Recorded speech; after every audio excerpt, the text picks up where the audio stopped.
Chapter 1. It all began approximately 130 years ago when the Silent Knight, a rogue group, started terrorizing the world for the first time. The Silent Knight's actions caused widespread disturbance, war, and devastating crimes against the world, disrupting its serenity and vitality. Witnessing the chaos, the martial masters of the Murim formed an alliance to protect the world. This alliance became known as the Heavenly Alliance. The war was so intense that even the hidden masters emerged in large numbers to support the world.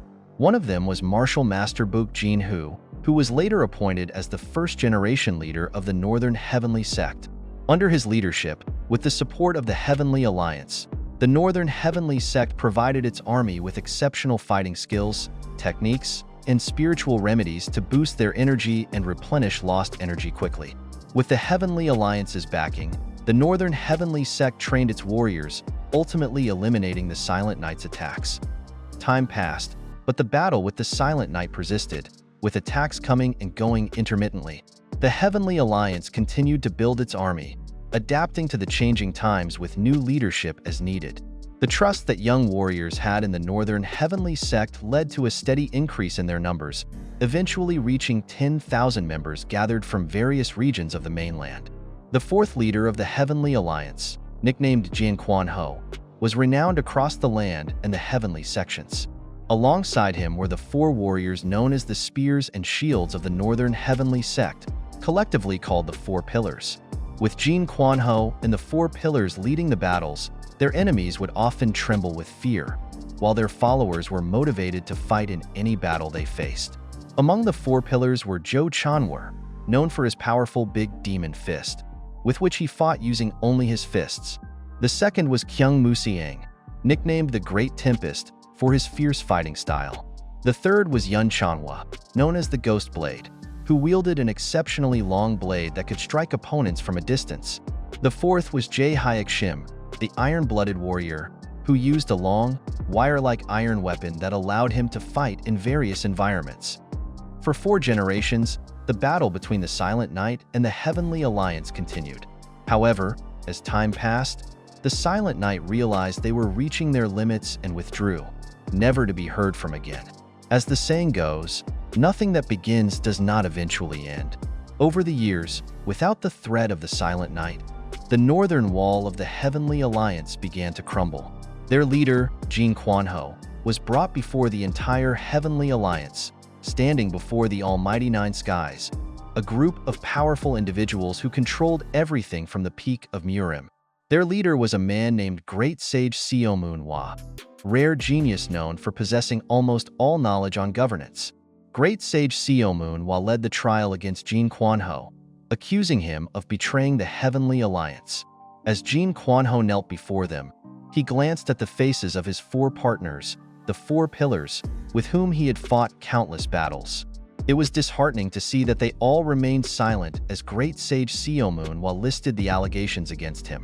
Not knowing how to respond, Jin Quanho believed there must be a reason for their sudden silence.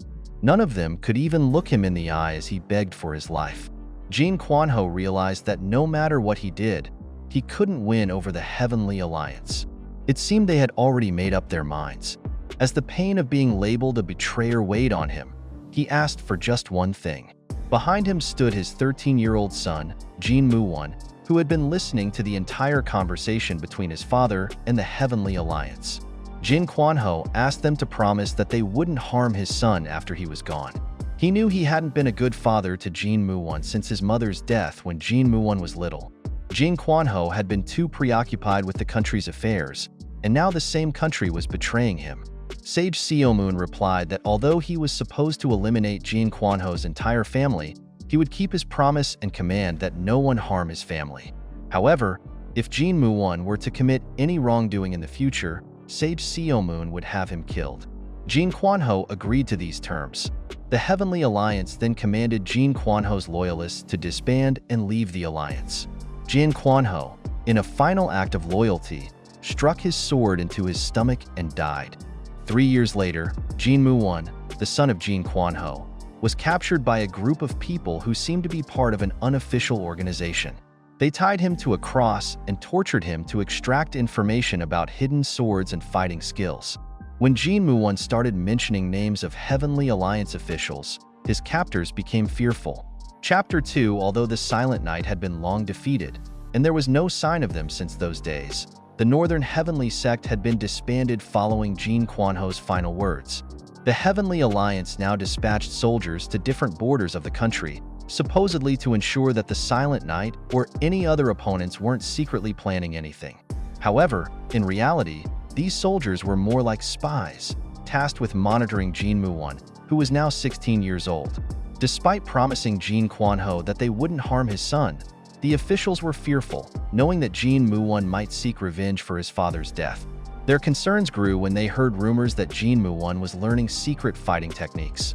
This was surprising, given that all fighting techniques and assets had been confiscated after the Northern Heavenly Sect's disbandment. It was well known that Jin Quanho had encouraged his son to become a scholar rather than a fighter like himself.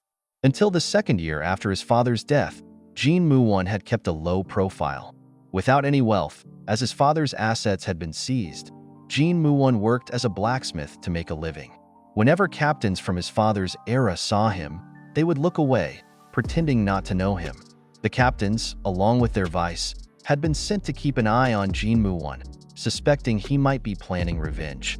However, Jin Muon was aware of their true intentions, while they officially maintained that they were only inspecting one of the areas under their governance. Despite recognizing them, Jin Muon made an effort to be on his best behavior whenever he encountered the captains. He was aware that they were monitoring him, and he knew that his frequent visits to the Temple of 10,000 Spirits, where he studied Confucian principles and fighting techniques, might have aroused their suspicion. However, the Four Pillars had already removed books related to their role from every library accessible to ordinary individuals. The Four Pillars had also established themselves in a way that their power and authority permeated the entire country. Aware of the close monitoring by the Heavenly Alliance, another group unrelated to the Alliance began to suspect that there must be a reason for the officials' interest in Jin Muon. They decided to kidnap him, interrogating him about the Book of Fighting Techniques. As they tortured him on the cross, repeatedly asking about the fighting techniques, Jin Muon warned them that if they killed him, they would regret it. Despite appearing to be alone, he revealed that his late father's loyalists were still alive and would hunt down whoever killed him. His words instilled fear in his captors, but they concealed it well. One of them suggested that they leave him or let him go. Jin Muon lived alone, but every time he slept, he had recurring dreams of his father telling him that he was now the current leader of the Northern Heavenly Sect. He would wake up drenched in sweat. Seeking motivation, Jin Muon recalled his father's words and decided to work towards a goal. He left his previous residence and moved to a new location, specifically the area that was once the Heavenly Alliance sect's territory, hoping to find inspiration. However, his efforts were in vain. It was there that he encountered the gang. After they left him alone, one of the gang members handed him a handkerchief to stop his bleeding. Reflecting on the hardships he had endured over the past 3 years since his father's death, Jin Muon concluded that there were no longer any loyalists of the Northern Heavenly Sect, or else he wouldn't be suffering so much. Despite his despair, one thing kept Jin Muon going: a secret unknown even to the Northern Heavenly Sect. It was the last remaining fighting technique of the Northern Heavenly Sect, a secret that Jin Muon possessed. Chapter 3. The last remaining fighting techniques of the Northern Heavenly Sect were inscribed on a wall in the ruins, visible only when sunlight seeped through the wall, known as the Wall of 10,000 Spirits. This writing had been there all along, unnoticed by anyone. It contained the teachings and wisdom of every Northern Heavenly Sect leader, from the first to the last. The writing on the wall was illegible to most, even to those who saw it, as they assumed it was just a collection of characters. However, Jin Muon's father had taught him how to read and use this character, known as the Lower Moon Kingdom character. Although the writing was in plain sight of the soldiers sent to monitor him, Jin Muon would often walk by the wall, reading and memorizing the contents. Day after day, he would stroll by, pretending to be casual, until one day his uncle, Huang Qiol, appeared. Huang Qiol, a former warrior of the Northern Heavenly Sect, was an orphan who had grown up under Jin Quanho's care. Despite being in the lowest rank of the Heavenly Warriors, his loyalty to Jin Quanho was unwavering. Huang Qiul now worked as a bodyguard for merchants and often brought supplies to Jin Muwan, whom he affectionately called Young Master. The supplies were usually abundant, prompting Jin Muwan to comment that it was too much. However, Huang Qiul would insist that he would continue to do so until his death, as he felt that Jin Quanho had done much more for him.